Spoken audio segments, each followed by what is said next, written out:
Welcome to Cryptocurrencies, the Future of Digital Money show at PortfolioWealthGlobal.com. My name is Michelle Holliday. We are zoning in on three main areas of focus, taking our lead from our founder, multimillionaire, 35-year-old investor, Tom Beck. Tom's areas of expertise are the natural resources commodity sector, the marijuana legalization investment opportunity, and the super fast-growing blockchain cryptocurrency ecosystem. Today we are launching our debut show, and I am thrilled to be hosting Dash expert Amanda B. Johnson. Amanda, we're so happy to have you on. How's life on the digital front? Oh, it's wild, Michelle. Thanks for having me. You know, this morning, Dash is the 7th ranked cryptocurrency in terms of market cap. Could you please describe the origins of Dash and how it has developed up until now? Sure. Dash came about in January 2014, and it was actually because a man by the name of Evan Duffield, a developer and experienced sort of business and finance dude, I call that kind of person a unicorn. It's very rare that you find someone with both of those skill sets, in my experience. He approached Bitcoin's core developers, actually, about how Bitcoin transactions could be made private. Because if you know anything about the Bitcoin blockchain, that is, its digital ledger of recorded transactions, you know that all links between all transactions are visible. It knows your Bitcoin address. They can know everything you've ever done with it and everything you ever will do with it. And so it's not ideal as a payment mechanism.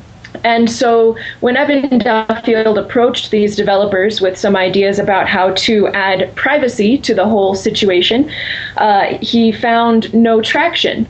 And so it was because of that he chose to launch Dash, and it's been around for over 3 years now. And it has much more to offer than just the original premise of privacy. Now, Amanda, going back to your position, I know that you were actually voted by the Dash community to represent this particular cryptocurrency. Could you describe to us the position that you hold with Dash? Sure.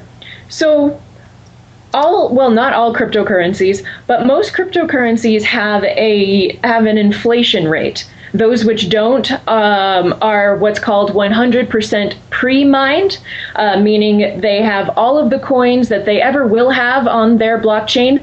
They had those on the blockchain the day that it launched. So Dash is among the cryptocurrencies that does have an inflation rate, and ours in particular decreases by 7% every year. So of course, at some point we will come to zero, which will give us a steady monetary supply with a 0% inflation rate.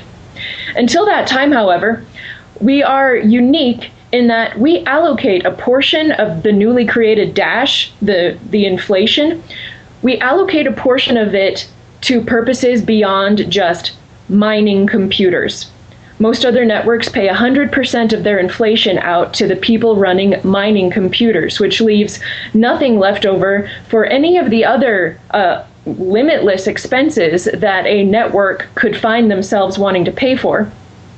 So what we have is 10% of the newly created Dash every month is available to be voted to anyone who applies for it.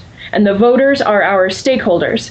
So just about a year ago, I put in an application to Dash's stakeholders and asked for a portion of their treasury. That's what we call this 10% of our newly created coins. We call it the treasury.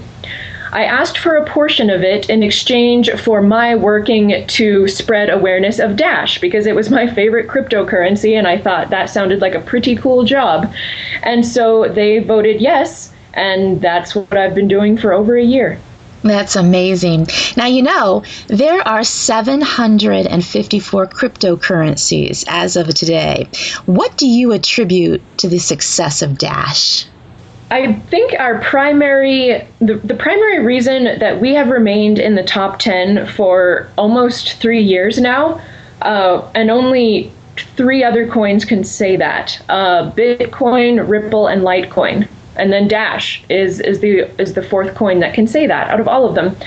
I think the primary reason is we have what's called a second tier of computers, basically, beyond the mining. So the mining is great. We have miners. We need the miners to generate our blockchain. But something that the founder of Dash, Evan Duffield, implemented very shortly after he founded Dash is probably our most compelling feature, which is called a masternode. And a masternode is someone who has proven that he owns 1,000 Dash. So when the masternodes were first created, 1,000 Dash was worth $2,500.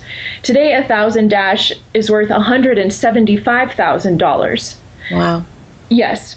And so someone who owns 1,000 Dash and who runs a masternode, which is a computer that keeps a full copy of our blockchain and makes sure that our privacy functions and our instant payment functions are running 24 hours a day, that person gets voting rights as well as getting paid a portion of our block reward. The inflation, the newly created coins. Please forgive me for these many terms. And so when you break it down, that's 45% of new coins to miners. It's 45% of new coins to masternodes, and then that leaves 10% left over for the treasury. And so a masternode today, their monthly payout is the equivalent of $1,300 US in Dash. So they are incentivized to not sell, to not day trade and flip their Dash around all day. And they're incentivized to make wise voting decisions because they have something seriously at stake. And so I think that's the primary reason that we've stayed in the top 10 for so long, because our masternodes are playing the long game. They're definitely in it to win it.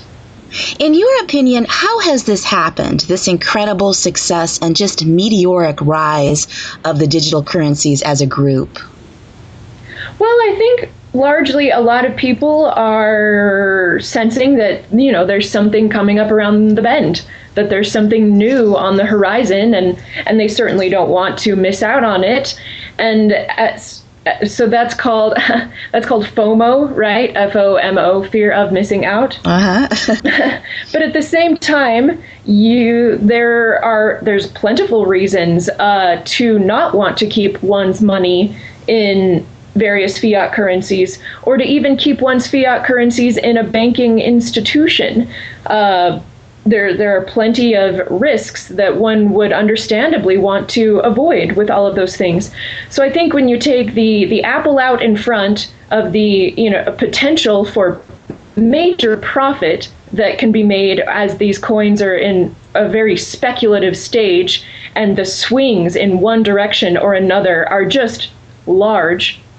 When you take that apple and combine it with the bear behind of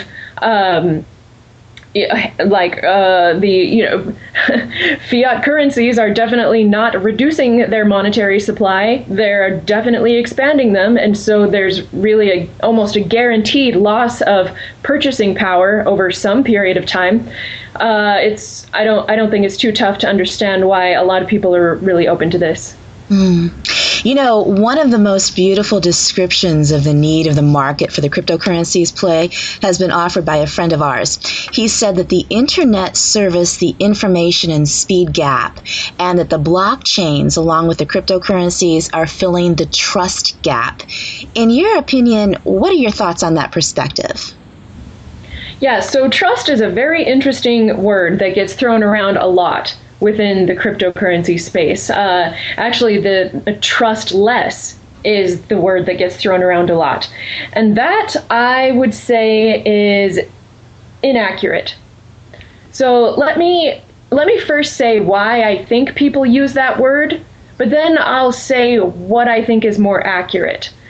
So the way that a cryptocurrency like Dash works is, actually, if you ever care to get a base understanding of the notion of how a blockchain could be useful, I recommend reading Satoshi Nakamoto's white paper that he used to launch Bitcoin with. I think it's only 4 or 5 pages. And basically what he says is there's a problem of an unaccountable monetary supply in the world today. And so I believe that it could be solved if our monetary supply were recorded on a ledger, and every time that either a new unit of that money is created, or rather, every time a new unit of that money is created, it is announced. It is announced to anyone and everyone who cares to have a look at that ledger. And so the only way to keep that sort of a perfect account of the monetary supply, to keep it perfect, is to announce all transactions on it. Because if you don't announce all transactions on it, there's no way to keep a perfect account. You see, in Dash and in Bitcoin and a lot of these cryptocurrencies, you know exactly how many units of money there are. Today in Dash, there's something like 7.3 something million coins. We know exactly how many coins there are. And so since this ledger is widely published for anyone to view, some people began to call the blockchain trustless, meaning you don't have to have any trust in anybody at all to feel comfortable about using this ledger to track monetary transactions that you make. And that's a nice idea, and that's okay. But then something happened about a year and a half ago that proved that there is very much trust. The trust is very much a factor in the future of these ledgers, and whether or not any seriously large portion of humanity chooses to adopt them as a monetary system. A year and a half ago, the cryptocurrency network Ethereum, some developers launched a sort of app or smart contract or something on their network that acted as a sort of fund. And the idea was you could send any amount of Ether to this fund, and the amount that you sent in would represent voting rights for yourself. And then everyone who had sent Ether to the fund could vote on various projects to deploy it in, with the hopes of somehow creating a return for themselves. They called it the DAO, the Decentralized Autonomous Organization. And within the course of about a week or two, over $150 million worth of Ether were sent into this fund. And there was a bug in the code. Oh. And within the course of 24 to 48 hours after that, a full third of the funds were siphoned out into the account of a single person who had figured out how to exploit the bug. And if blockchains were really trustless, if they did not require us to trust anybody with our money, then the person who figured out that bug should have kept his Ether. But what happened was that the majority of the people running mining computers for the Ethereum network, they decided to update to a version of software that rewrote Ethereum's history, saying that the DAO bug never happened, and completely siphoning away all of these funds that the person who had found the bug had earned for himself. So if I can just impress upon you the point here, that means that at any given time, a majority of the people running computers for one of these blockchains can rewrite the blockchain to say that any person using that blockchain now has a zero balance. So wow. That's a big deal. That's a very, very big deal, which means that lots and lots of trust is involved. And so I think going forward into the future, should blockchain-based cryptocurrencies continue to be popular and continue to be something that people are interested in buying, at some point, I think they're going to start shopping around by the reputation that these networks have earned for themselves. Namely, is this a network with a reputation for upholding the integrity of the blockchain? Or is this a network which I fear might do a historical rewrite that might affect my own holdings on it? And so it'll just become market based and reputation based, just like pretty much everything is in the market.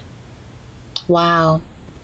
Generally speaking, what needs to occur for the larger portions of the population to adopt this form of peer-to-peer payment system? If I knew that, I would be the most valuable person in the entire cryptosphere. You'd really earn your Dash. Oh my. Oh, wouldn't I? Yeah, I mean, okay, so I can tell you the hypothesis that the Dash developers are going on.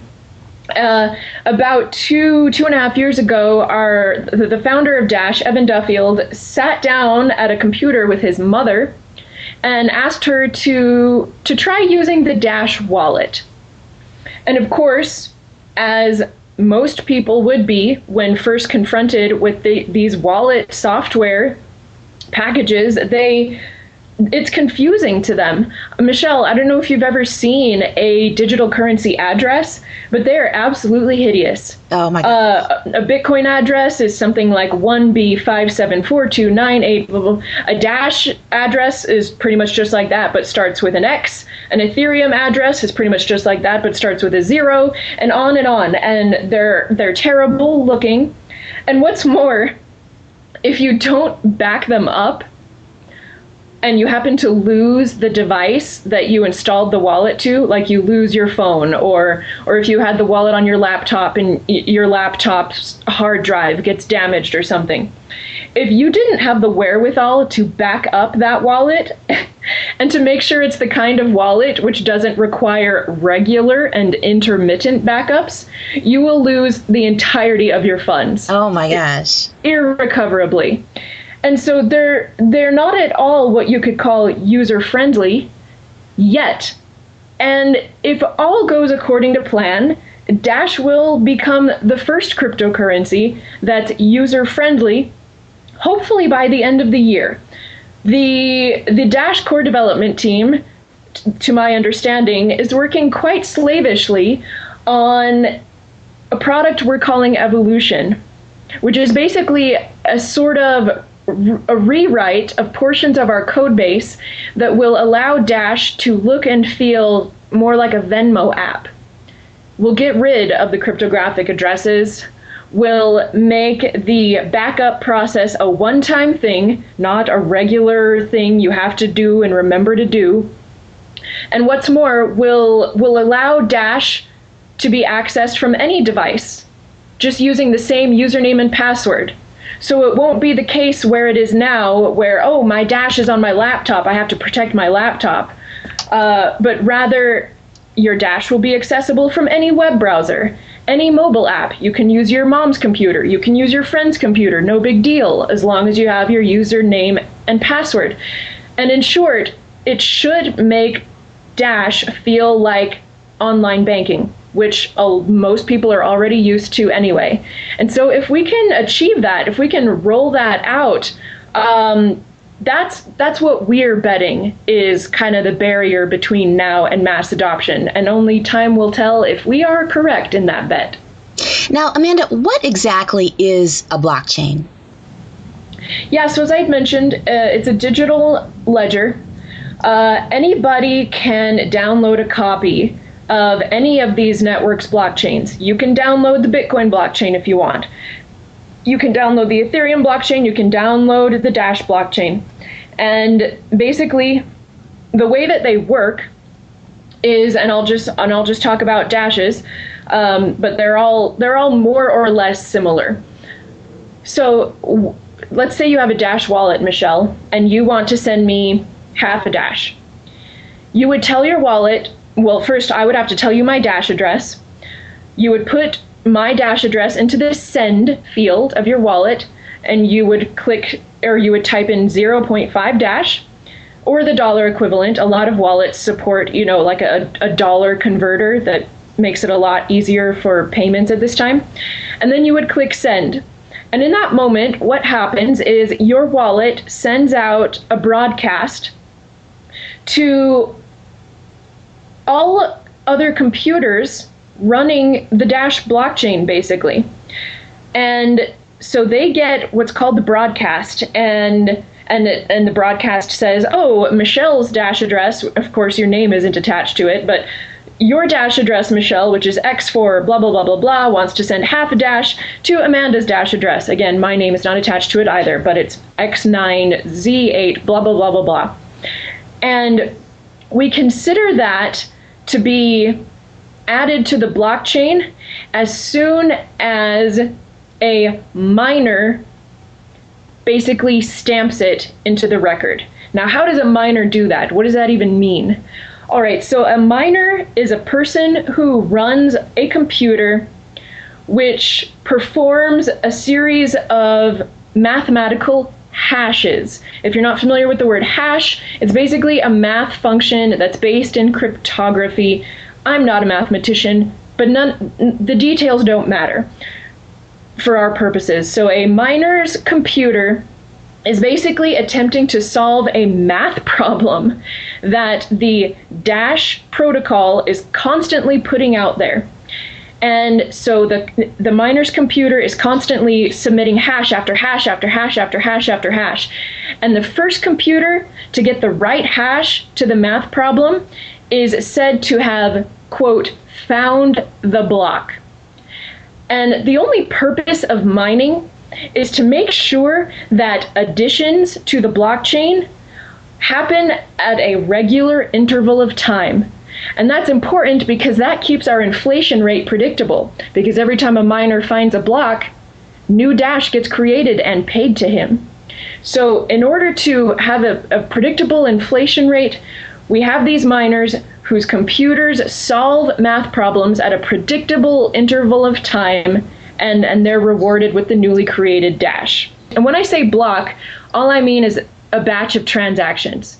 That's all I mean. So every 2.5 minutes, all the transactions that happened in the last 2.5 minutes are stamped into the blockchain. That's why it's called a blockchain, because it's a chain of blocks. And so all that really happens when Michelle sends to Amanda is that there is a deduction from your address and a corresponding addition to my address. That's all it really is. How do cryptocurrencies fit in terms of profits in regards to taxes? I suppose that depends entirely on where you live.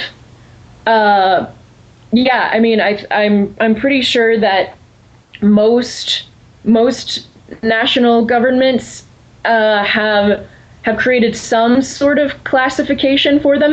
Maybe not most, maybe more like half. Yeah, like half. And some like in the U.S., I think the IRS considers them a kind of capital good, which a lot of people aren't really very happy about. I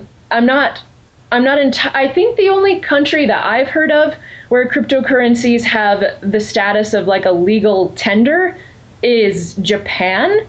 Maybe has said that about Bitcoin.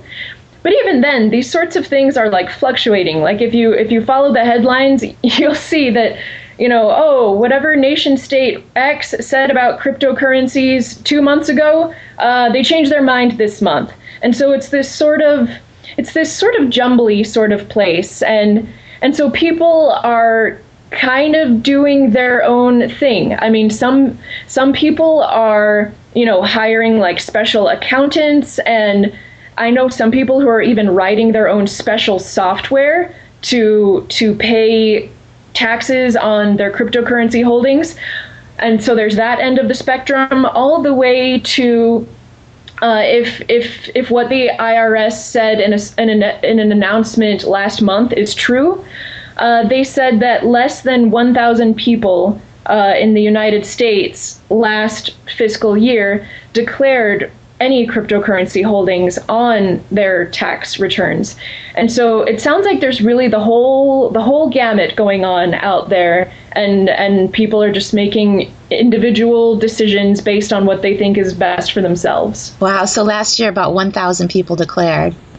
Less than. Less than. How many people would you say, in your opinion, in the United States actually hold cryptocurrencies right now?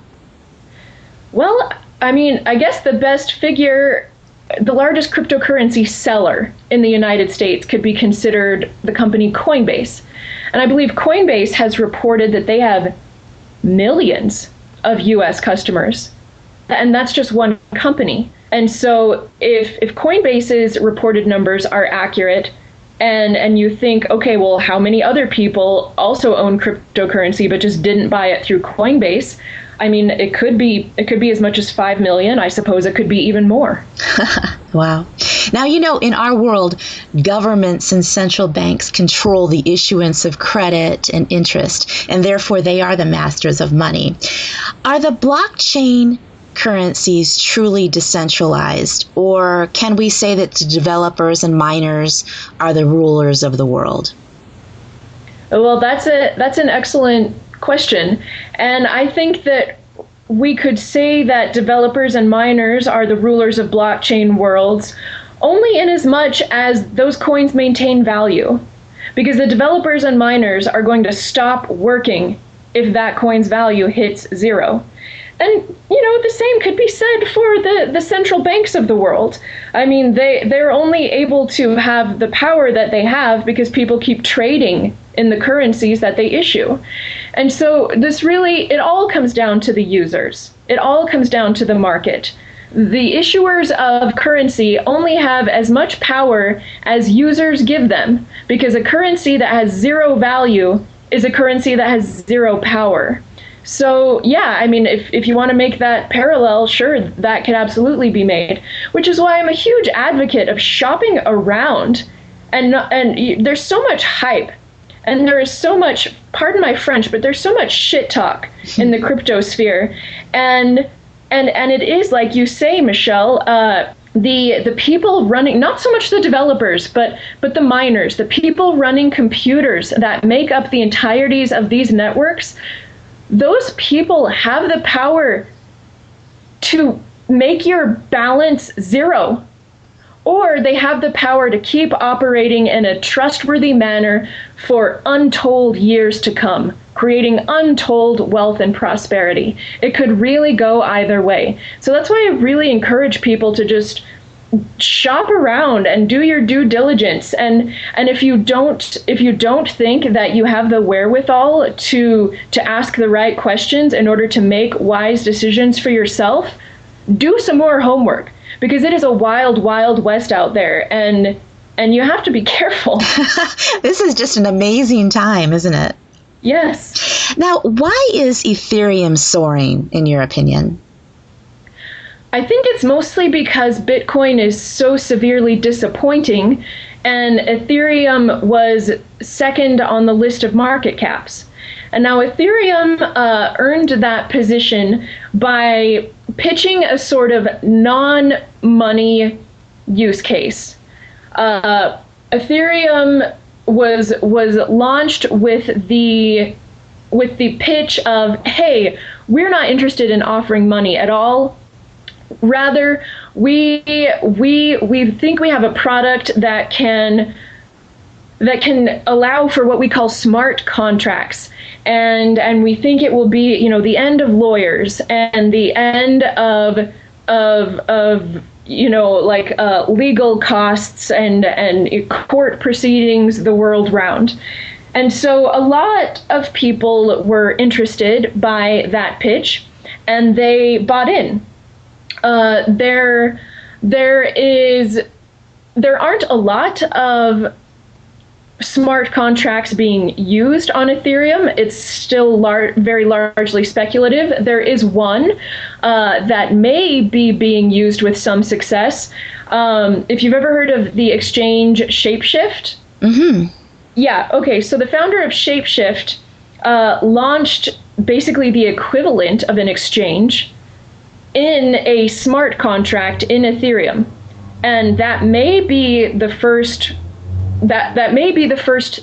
Ethereum product that is actually getting real use and is actually providing real value. And I say bully on them and good job to them. However, why has it skyrocketed to the point that it is now? I think it's because so many people are fleeing Bitcoin. So much capital is fleeing Bitcoin.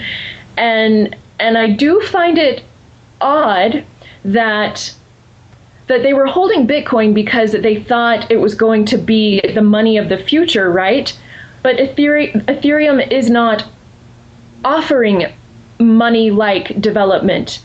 Like, for example, how I had mentioned to you that Dash developers are working very hard to roll out something that makes us feel and look like a Venmo, right? Because we're aiming for it to be used as money first. That's the first app we're aiming to achieve.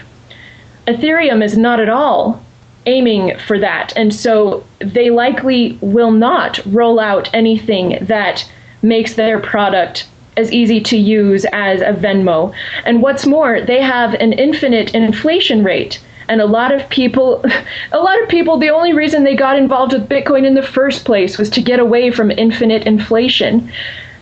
And so I find it odd that so much capital has said, well, it looks like Bitcoin is not going to be the money of the future, hence I'll put my capital in Ethereum instead.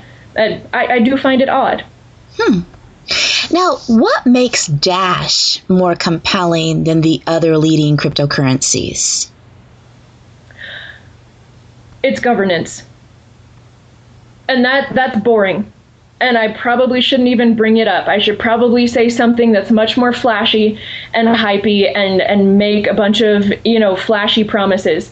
But the simple fact is that the people running computers for these networks are, for the most part, absolute strangers to one another. They live all over the world. They speak all different languages. They're in all different time zones, and we don't know each other. We don't have each other's phone numbers or each other's email addresses. We don't even know who each other are. And so that sounds a bit like herding cats.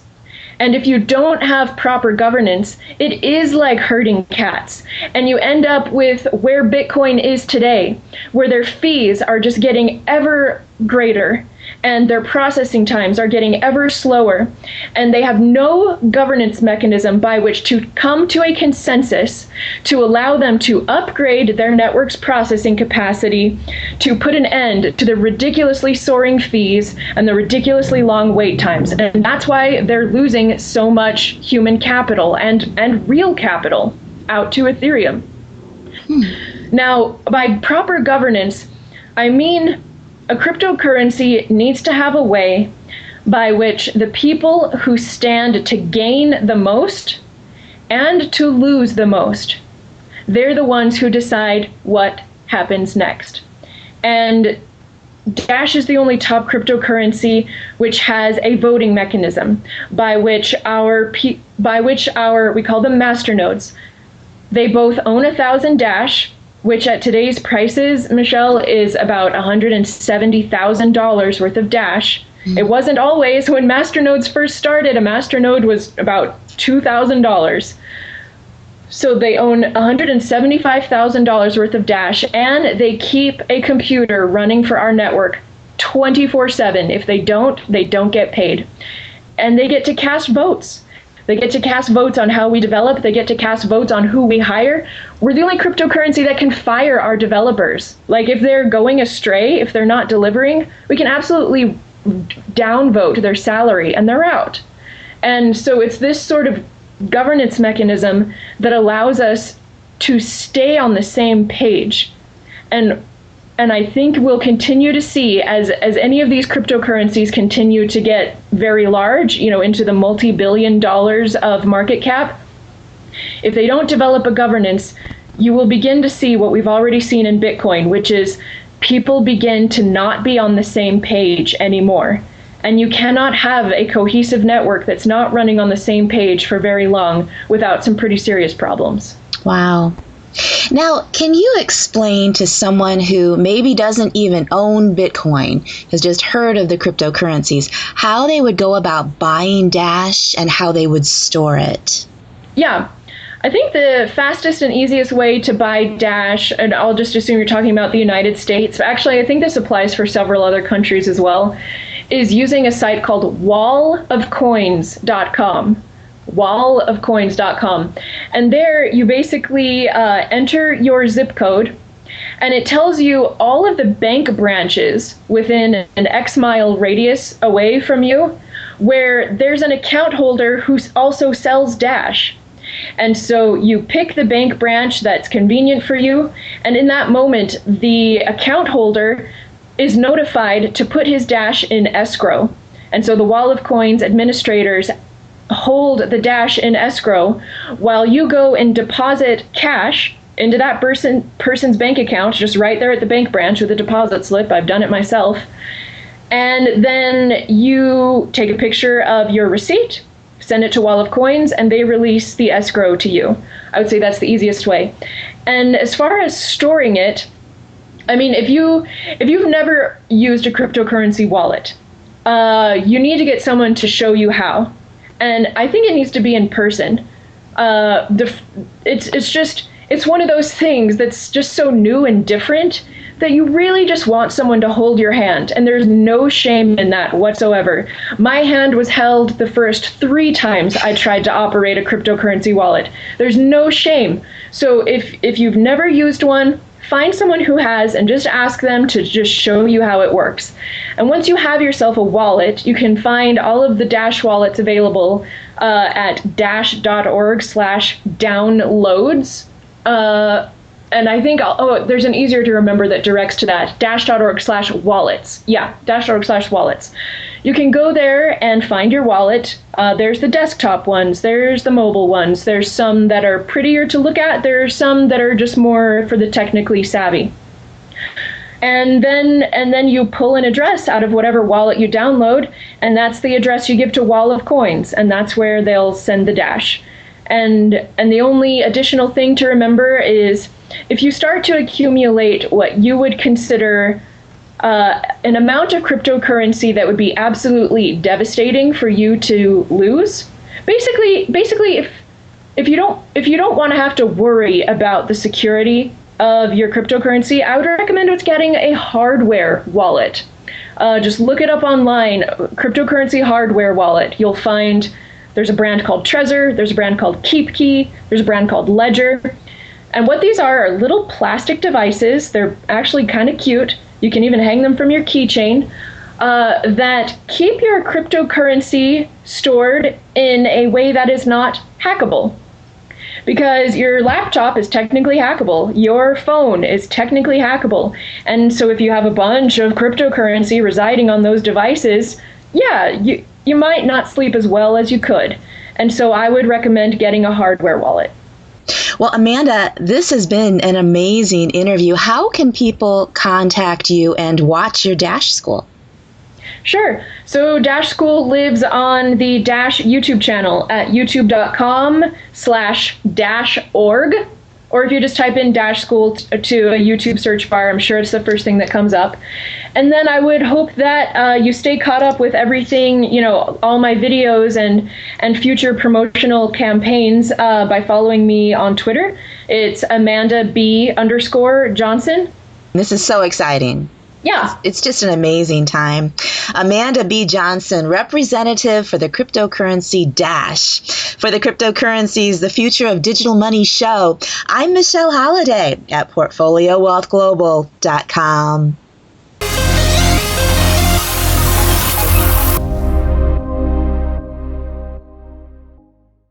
Our premiere of Cryptocurrencies, the Future of Digital Money show has brought up many important subjects and magnificent stories from these pioneer days of the blockchain. Amanda is the woman in charge of spreading the Dash story, and in all honesty, she helps the entire community by being fair, honest, and truthful. In this interview, we discussed many of the burning issues of the day, like the disappointment of Bitcoin, the weird rise of Ethereum as a speculative vehicle, the uniqueness of Dash, and overall about the safety and security in the blockchain era. We've created an important exclusive report on cryptocurrencies, and it covers the basics and advanced material. Go to portfoliowealthglobal.com/crypto. It includes intrinsic values, immediate threats, future price predictions, and how to make your first purchase. Again, that's portfoliowealthglobal.com/crypto. In July, we will have a boil down session on how to make your first purchase of various coins, how to store them securely, and much, much more. Make sure you're subscribed to our free Global Wealth newsletter on our website, as Tom Beck will soon profile his #1 cryptocurrency to own for 2018, and a new stock suggestion from an IPO of a crypto mining company.